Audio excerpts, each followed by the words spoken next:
survive. 'Cause every time we touch, I get this feeling.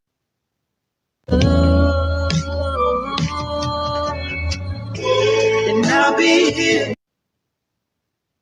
Pero pag tinupak talagang mag-iingat.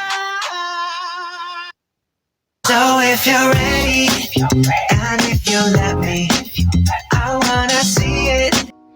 Ganito ang mag-setup ng K1 sound card para magamit nyo siya sa live streaming and video recording. I-open po natin yung Bluetooth ng ating K1 sound card, then i-connect po natin sa isang cellphone po natin para sa ating background music. Para meron tayong background music guys ha, yan po yung purpose ng Bluetooth na yan para magkaroon tayo ng background music. Yan po, connected na po yung ating K1 sound card sa ating cellphone para sa ating background music. Dito tayo magkabit ng live 1 or live 2 kahit alin po sa dalawa na yan para sa ating live streaming. Then yung dulo-dulo naman po nito, ikabit naman po natin dito sa may saksakan ng earphone na gagamitin natin pang live streaming. Dito naman tayo maglagay ng earphone sa may monitor slot. Yan po yung pinaka-monitor natin. Huwag tayo maglalagay sa may headset guys ha, kasi gagana po yung mic dyan pag dyan kayo naglagay. Kaya dito kayo maglalagay sa may monitor slot. Then para sa mic naman po, dito kayo maglalagay kahit alin sa dalawa na yan. And kung may dynamic mic kaya, pwede kayo maglagay ng dynamic mic dito ha. I-open po natin yung Bluetooth ng ating K1 sound card, then i-connect po natin sa isang cellphone po natin para sa ating background music. Yan po yung purpose ng Bluetooth na yan para magkaroon tayo ng background music. Yan po, connected na po yung ating K1 sound card sa ating cellphone para sa ating background music. Yung nakikita nyo malaking knob na to sa may bandang kaliwa, ito naman po yung volume ng ating mic. Yan, pwede nyo lakasan yan, pwede nyo hinaan yan. Pero usually ginagawa ko dyan, ginagawa ko lang 12 octave. Kasi pag tinodo nyo, magiging sabog na po yung boses natin sa live streaming and video recording. Then itong knob naman sa may bandang kanan, ito naman po yung volume ng ating background music.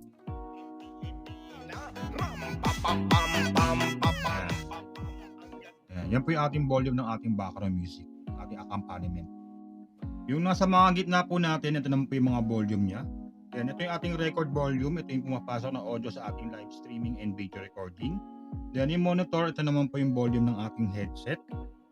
Yan yung volume po, ito po yung pinaka-overall volume ng ating mga sound card sa ating live streaming. Then yung echo po natin, ito yung volume ng ating echo. Yan, check mic, test. Specific naman po, ito naman po yung volume ng ating sound effect. Itong tatlong sa taas naman po natin, yung ating treble, mid-range, saka yung ating low. Ginagamit po yan para sa pagtimpla po ng ating boses. And depende po yan nasa boses po natin. Kayo po mismo magtitimpla niyan dahil di pare-parehas po yung mga boses po natin. Yung pag gusto nyo mas makinis yung boses po natin sa live streaming, pwede nyo taasan yung ating treble. Then yung mid-range naman po, ito yung pinaka-body ng ating boses. Ito naman po yung ating bass. Pag gusto nyo na po medyo mas kumapal yung boses po natin, pwede nyo taasan yung ating low. Ito naman po yung dodge sa taas. Ito naman po yung gaano katagal bago bumalik yung ating background music. Yan, pwede nyo po i-adjust yan pag gusto nyo medyo mas matagal yung pagbalik ng music nya. Pero usually ginagawa ko ni zero ko yan. Para automatic po kagad pag tapos na ako mag-seta, papasok na kagad yung music sa live streaming ko. Umlunat, ito po yung ating voice changer natin. Voice changer. Yeah, Voice changer. yan po yung ating umlunat. Then yung ating light naman po, ito po yung ilaw dito sa may bandang baba para sa ating mga sound effect po natin. Pwede nyo labuan niya na, pwede nyo patiin yung ilaw niya, pwede nyo lakasan yung ilaw niyan. Mas maganda, i-dim nyo lang siya, huwag nyo masyadong lakasan yung ilaw dito para mas ma-maximize po natin yung battery ng ating K1 sound card. Then para sa sounds naman po, ito naman po yung volume ng ating speaker. Kung balak po natin maglagay ng speaker dito sa may likod ng ating K1 sound card, ito po yung pinaka-volume niya. Itong 1 to 12 po nito, ito na po yung preset ng ating echo sa kanang ating reverb. Yan, check number 1. Yan, number 2. Check number 3. Yan, number 4. Yan, number 5. Yan, number 6. Number 7. Number 8. Number 9. Number 10. Number 11. Number 12. Yan, para mawala yung yung pinaka echo po nito, mag-pindot lang po tayo dito kahit alin sa mga yan para mawala po yung pinaka echo niyan. Ito yung ating voice changer mga idol. Meron tayong male, female, baby voice, uncle, saka yung ating robot. Yan yung ating male voice idol. Male voice. Yan, ito naman po yung ating female voice. Female voice. Then, yung ating baby voice, guys. Ito yung ating baby voice, ha. Yan, Uncle Voice. Ito po yung ating Uncle Voice. Robot. Tapos mo medyo robot yung voice mo. Yan, para mawala po yung ating voice changer dyan, pimindot lang kayo dyan sa, basta kayo pimindot ng ating voice changer para mawala po yung ating voice changer na nilagay po natin sa may sound card po natin. Denoise, ito po yung ating noise cancellation.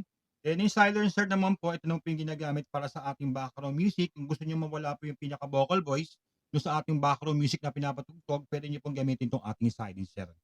Then yung ating dodge naman po, ito naman po yung automatic ihina yung background music for every time na magsasalita tayo sa live streaming and video recording. Parang ganito po. Yan, automatic po humihina yung ating background music for every time na magsasalita tayo, and babalik din po siya kagad pag hindi na tayo nagsasalita sa ating live streaming. Yan po yung gamit ng ating dodge na yan. Ito naman po yung ating dry. Pag sinabing dry, ito po yung normal voice po natin. Yan, pag nilagay po natin sa dry voice po yan, kahit maglagay po tayo ng echo dito, wala pong papasok ng echo kasi naka-dry mode po tayo. Ito naman po yung ating auto-tunes. Yan, auto-tunes, yeah, yeah, yeah, yeah, yeah, yeah. Yan, para sa mga mahilig mag-hosting pwede kayo mag-MC mode. Yan, pwede kayong gumamit ng MC mode dyan. Para mawala po yan, i-click nyo lang ulit ng isang beses yan para mawala po yung MC mode. Then ito naman po yung ating even May. Kung gusto nyo medyo mas malakas po yung ating echo para sa ating live streaming and video recording, pinaka-preset na po yung ating even May yan. And pwede nyo rin gamitin yan ng Beautify para gagamitin nyo siya sa pagkanta. Para mawala po yan, i-click nyo lang po yung Beautify, then yung ating even May para mawala po yan. And pag gusto nyo naman po mala-DJ po yung ating live streaming and video recording, pwede nyo gumamit ng Anchor mode. Yan. And pwede kayong gumamit ng Anchor mode para sa mga mahilig mag-DJ dyan. Siyempre, yung pinakahuli po natin, yung ating mga sound effect, ang ating K1 Soundcard Dimension 31 sound effect. And aside from that, meron din po siyang 4 na sound effect na pwede nyo po i-customize. Kagaya po nito. Cause every time we touch, I get this feeling.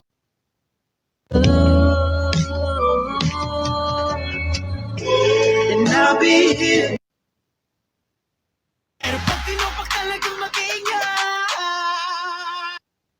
So if you're ready, and if you let me, I wanna see it.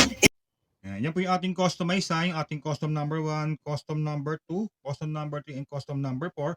Pwede nyo papalitan yan anytime pagsawa na kayo sa sound effect na nilagay nyo po dito sa number 1 hanggang number 4 po natin. Then ito naman po yung ating mga sound effect, yung mga naka-fix po natin sound effect. Thank you very much. Oho! Lady, go!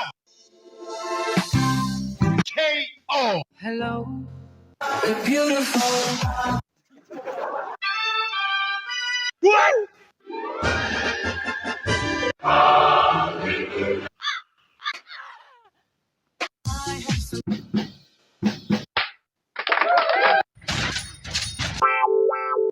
Mamata?